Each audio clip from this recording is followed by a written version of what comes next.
প্রথম ওয়ানডে থেকে শুরু করে টি-20 সিরিজ সব জায়গাতেই বাংলাদেশ দল অনুশীলন করেছে রাতে, ফ্লাড লাইটের আলোতে।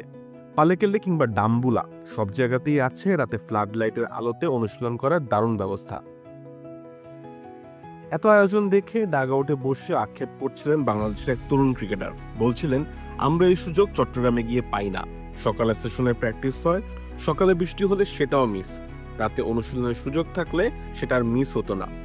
আপনারা শুধু আমাদের পারফরমেন্স নিয়ে বলেন, সুযোগ থাকলে এটা নিয়েও বলবেন। সত্যিই তাই, বাংলাদেশে এক মিরপুর জাতীয় ক্রিকেট স্টেডিয়াম বাদে অন্য কোথাও অবকাঠামোগত সুবিধা সেই পর্যায়ে নেই যেখানে রাতের বেলাতেও অনুশীলন সম্ভব, যেটা সম্ভব হয় শ্রীলঙ্কায়। বিষয়টা এমন না যে ডাম্বুলা খুব উন্নত শহর। ডাম্বুলা শ্রীলঙ্কা দ্বীপের একদম মাঝে অবস্থিত।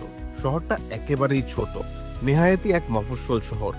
এখান থেকে বড় কোনো ক্রিকেটারও উঠে আসেননি। আর এটা ওইটা না, কাপড় ধোয়ার একটাই সলিউশন, চাকা অল ইন ওয়ান। অথচ এই ছোট্ট শহরে রণগিরি আন্তর্জাতিক ক্রিকেট স্টেডিয়াম রীতিমতো চোখ ধাঁধানো। মজার ব্যাপার হলো, স্টেডিয়ামটি নির্মিত হয়েছে মাত্র 167 দিনে। স্টেডিয়ামের বাইরে নেট, সেখানেও আছে ফ্লাড লাইট। এটা শুধু ডাম্বুলা চিত্র নয়, পালেকেল আন্তর্জাতিক ক্রিকেট স্টেডিয়াম কিংবা আর প্রেমাদাসা সব জায়গাতেই একই দৃশ্য। পালেকেলে কিংবা প্রেমাদাসায় সুবিশাল সুইমিং পুল আছে। বাংলাদেশের হোম অফ ক্রিকেট খ্যাত মিরপুর শেরেবাংলা জাতীয় ক্রিকেট স্টেডিয়ামেও সেই ব্যবস্থা নেই। বাংলাদেশ ক্রিকেট বোর্ড প্রায়ই অবকাঠামো উন্নয়নের কথা বলে।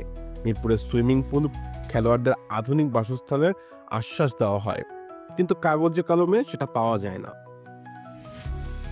বিসিবির আর্থিক সংগতির কোনো ঘাটতি নেই। 1000 কোটি টাকার এফডিআর এর কথা প্রায়ই শোনা যায়। তাহলে অবকাঠামো নির্মাণে এতটা অনীহা কেন? শ্রীলঙ্কার ক্রিকেটে এত বিনিয়োগের পরই এসেছে সাফল্য। নিজেদের দুঃসময় কাটিয়ে কক্ষপথে ফিরেছে তারা। তাদের ক্রিকেট ইতিহাসও সমৃদ্ধ। কাউকে অনুসরণ করতে হলে অস্ট্রেলিয়া, ইংল্যান্ডকে না দেখলেও চলে, প্রতিবেশী শ্রীলঙ্কা থেকেও শেখা যায়। শ্রীলঙ্কার ডাম্বুলা থেকে কাউসার মুজিব অপূর্ব, খেলা ৭১।